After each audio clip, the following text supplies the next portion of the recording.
दोस्तों, आज हम सुनेंगे बेताल 25 की तीसरी कहानी, पुण्य किसका।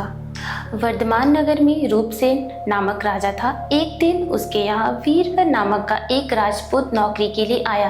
राजा ने जब उससे पूछा उसे खर्च के लिए क्या चाहिए, उसने जवाब दिया 1000 सोने के सिक्के प्रतिदिन। यह सुनकर सबको बड़ा आश्चर्य हुआ। राजा ने पूछा, तुम्हारे साथ कौन कौन है? उसने जवाब दिया, पत्नी, बेटा और बेटी। राजा को और भी अचंभा हुआ, आखिर 4 जने इतना धन क्या करेंगे। फिर भी उसने उसकी बात मान ली और उसे काम बता दिया। उसका काम यह था कि शाम होते ही ढाल तलवार लेकर राजा के कमरे के बाहर चौकीदारी करना। राजा को जब कभी जरूरत होती तो वह हाजिर रहता। वीरवर रोज 1000 सोने के सिक्के भंडारे से लेकर अपने घर जाता। उसमें से आधा ब्राह्मणों में बांट देता, बाकी के 2 हिस्से करके एक हिस्सा मेहमानों, वैरागियों और सन्यासियों को देता और दूसरे से भोजन बनवाकर पहले गरीबों को खिलाता। उसके बाद जो बचता उसे स्त्री बच्चों को खिलाता और खुद खाता। एक बार आधी रात के समय राजा को मरघट की ओर से किसी स्त्री की रोने की आवाज आई। उसने वीरवर को पुकारा तो वो वहां आ गया। राजा ने कहा, जाओ पता लगा कर आओ कि इतनी रात गई कौन स्त्री है जो रो रही है और क्यों रो रही है। वीरवर तत्काल वहां से चल दिया। मरघट में जाकर देखता क्या है कि सिर से पांव तक एक स्त्री गहनों से लदी विलाप कर रही है, लेकिन उसकी आंखों से एक आंसू भी नहीं निकल रही। वीरवर ने पूछा, तुम कौन हो देवी और यहाँ क्यों रो रही हो? उसने कहा, मैं इस राज्य की राजलक्ष्मी हूँ।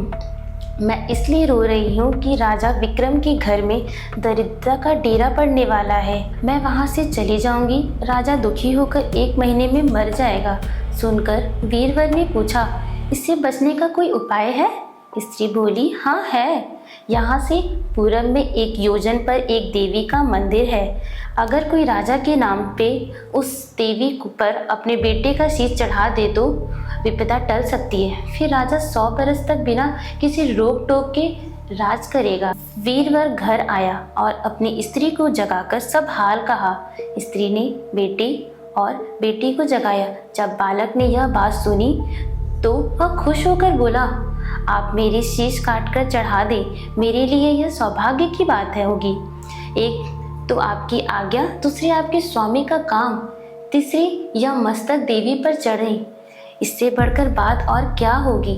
जल्दी करे। चारों जने देवी के मंदिर में पहुंची। वीरवर ने हाथ जोड़कर कहा, हे देवी, मैं अपने बेटे की बलि देता हूँ, मेरे राजा की 100 बरस की उम्र हो। इतना कहकर उसने तलवार निकाली और अपने लड़के की गर्दन पर प्रहार किया। लड़के का शीश धड़ से अलग हो गया। भाई का यह हाल देखकर बहन ने भी तलवार से अपना सिर अलग कर लिया। बेटा बेटी चले गए तो दुखी माँ ने भी उन्हीं का रास्ता पकड़ा और अपनी गर्दन काट दी।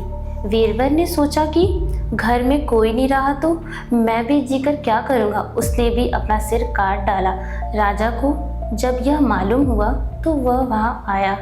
उसे बड़ा दुख हुआ कि उसके लिए 4 प्राणियों की जान चली गई। वह सोचने लगा कि ऐसा राज करने से धिक्कार है। यह सोच उसने तलवार उठा ली और जैसे ही अपना सिर काटने को हुआ कि देवी ने प्रकट होकर उसके हाथ पकड़ लिया। बोली, राजन, मैं तेरी साहस से प्रसन्न हूँ, तो जो वर मांगेगा 100 दूंगी। राजन ने कहा, देवी तुम प्रसन्न हो तो इन 4 को जिंदा कर दो।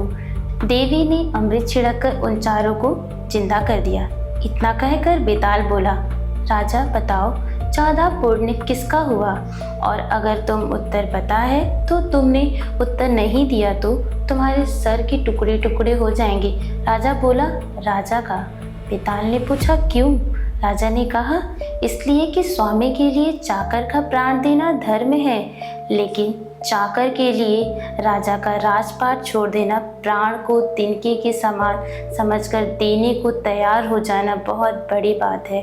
राजा का यह जवाब सुनकर बेताल फिर से पेड़ पर जा लटका, क्योंकि बेताल की शर्त थी कि अगर राजा कुछ बोला तो वह वापस चला जाएगा।